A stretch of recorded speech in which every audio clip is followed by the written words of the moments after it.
Telefon nei foi tai au FOU Samoan smel whaafonga o tala lau le tio pole ni sia mole nei foi stofi.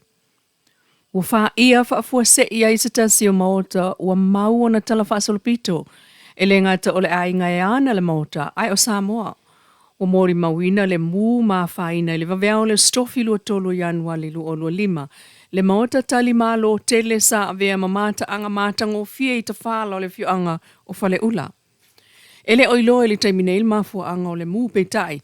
O le maota lea, sa le ngata ina avea manofuanga feilo iai ainga o tama whanau o le fiuanga ai o isi fo isa masani na fia le ta alongo le pinko. E lau iloa fo ilea maota ina ua pipi iai lunga le whaailoa o le Welcome Home Joseph Parker. Le tamali i Samoa fusu lau iloa i le laulangi. O le maota ua muwe iai so tanga o le fionga i le whaipule o le itu malo, le fionga aloa au kene tisio. Matoe mana tua i le sao le foi mota, maona tala whaasalopito i le whae eina o le suafa matai, le ulua i ali i o tūmua, i le pale mia sa iai o le malo New Zealand Bill English, i le masino Junio le luafe sulfitu.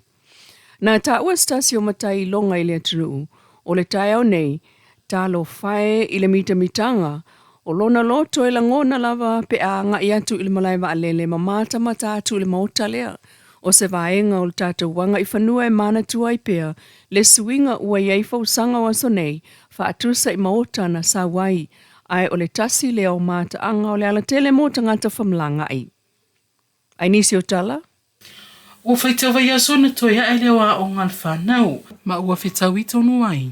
Leo atuai o ngā ruinga whanga solo matanga ruinga o le soifua maruluina, o le whanga soloina o le whai o tui pui pui mo te mai tai. O ia tui pui pui o le whanga solo e mo te mai tai au wale pui pui a mai ai, i le wha mai o le kānesa o le ngutu o le toala whanau. O whanau te mai tai nei o lo anga waale tau o na whai o nei tui pui pui, e amata atu i vasenga ono mai a o ngā tūlanga lua. Se ia o atu i te mai tai e tai se fulu fitu le tausanga le mātutua.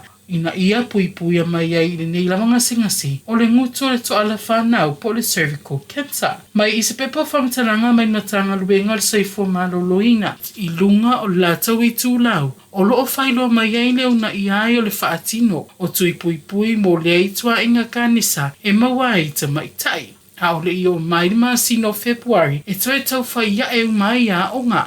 Ua whamawina i suesuenga a fō mai. O le nei kānesa o le ngutu toala whanau o se tasilo i tuainga kānesa. Lea o lo o tūranga mō muaita mai tai a Pasifika. Ua whanau ai o lātou wola o na o lea i tuainga ngasi. Ma o tausanga whai nei. E whamawina i le ato ai o le tausanga. Tā luna whaalawi lua ai le taiala. Mo le tonga fitia whaapea ai ma le te atu ai. I lea kānesa i ta tono le atunu. I nisa tala. I se tala tuli loa i le whamai o le televivini le e pesia i tono le atunu.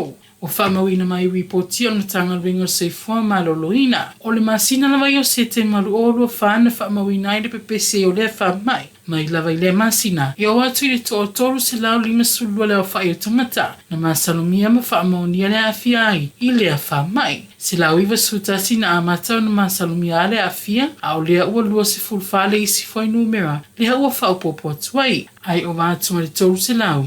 Lea ua masalumia. O polu lava ia o le motupita sili lea o na whaina i le whamai. Iwa suriwa pasene o le whai numera le a whai o malo le atunu. O lo a awhia i le talevivini. Ai to tasi mai le motu tele i sa la whai. O na sulfitu pasene mai le iwa suriwa pasene mai tangata o lo a awhia. O whanau ia whato ata i tasi tau sanga le matutua. Lea o lo o to tele ai.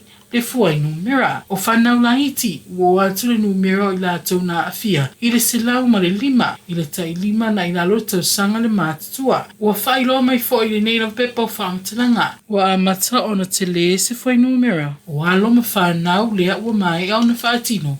A la tau tui pui pui. Tala nao nei tai au, whapoponga tau le walu.